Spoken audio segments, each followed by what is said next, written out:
परमात्मा। एक दिन शहंशाह जी अकेले बैठे थे।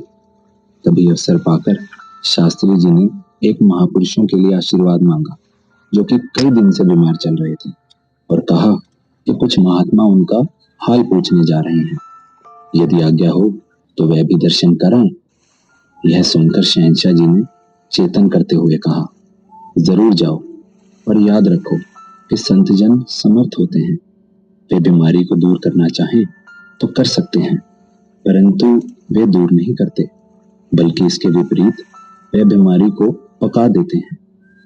मैं उन्हें कहता हूँ कि गए तो आप भला करने थे, इसके विपरीत उस पर बोझ डाल आए हो। वहां जाकर आप सभी एक ही बात रखें कि सच्चा पातशाह रहमत करेगा। आप चरण धोकर पिए। चरणामृत यदि साथ ले जाते हैं और पिला देते हैं तो कोई बात नहीं कि वह ठीक ना हो, परंतु यदि कोई जाकर यह कहे कि ओहो, बीमारी तो बहुत खतरनाक है, किस डॉक्टर का इलाज किया है, यदि वह कहता है कि अमुक डॉक्टर का, तो कहते हैं कि नहीं और किसी दूसरे डॉक्टर से दवा लेने की सलाह देते हैं, तो उसकी बीमारी और बढ़ जाती है, क्योंकि संतों के वचन पूर्ण तो अवश्य होने हैं। उधर वह पहले ही बहुत पैसे खर्च चुका होता है और आप उसे दूसरा डॉक्टर बता देते हैं। अब यदि वह आपका कहना नहीं मानता तो वह ठीक नहीं हो सकता। फिर कोई और महापुरुष जाता है और इसी प्रकार कोई और सलाह दे आता है, तो फिर रोगी किस प्रकार ठीक हो। इसलिए सब डॉक्टर बनकर ना जाया करें, बल्कि सभी यह कहा करें कि सच्चा पातशाह कृपा करेगा, संतों का चरणामृत पियो, निराकार दातार ठीक कर देगा। शास्त्री जी ने यह वचन सभी महापुरुषों को सुनाए। तभी एक महात्मा बोले कि हम गुरसिख जितना मर्जी संभल संभल कर चले, गलतियां हमसे हो ही जाती हैं, जानबूझकर हो या अनजाने में। कई बार समय बिताने के लिए हम आपस में बैठते हैं, पर पता नहीं कब और कैसे किसी अन्य महापुरुष या किसी इंसान की बात शुरू कर देते हैं।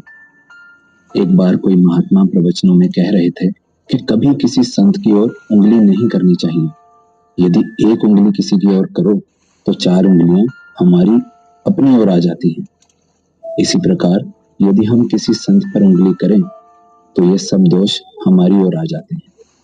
हमने ये दोष अपने ऊपर नहीं लेने, हमने तो जो पहले पाप किए हैं वे मुआफ करवाने हैं। उस महापुरुष की बात सुनकर साथ चल रहे दूसरे महात्मा ने भी याद करवाया कि सचमुच हम कितने भाग्यशाली हैं जो शहंशाह जी आज हमें गुरसिक्खी को इतनी बारीकी से समझा रहे हैं और भक्ति की गहराइयों तक डुबकी लगवा रहे हैं। शहंशाह जी ने ही हमें चेतन करते हुए अपने प्रवचनों में फरमाया है कि यदि राम राम वाहे गुरु सतनाम कहना भक्ति नहीं, तो केवल तू ही निरंकार कहते रहना या आंखें बंद कर कर बैठना भी भक्ति नहीं, बुलावा मात्र है। भक्ति नौकरी को कहते हैं।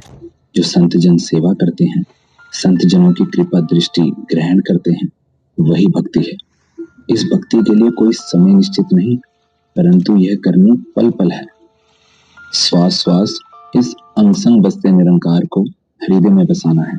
शहंशाह जी ने तो यहाँ तक कहा है कि निरंकार का सहारा छोड़ देने से मनुष्य की हालत खराब हो जाती है। जो गुरु के वचन सुनकर उसे नहीं मानता वह शिष्य नहीं, बेमुख है। प्रभु को भूलने से दुख तो दुख रहे, सुख भी दुख बन जाता है। तू करता है जगत का, तू सबका आधार।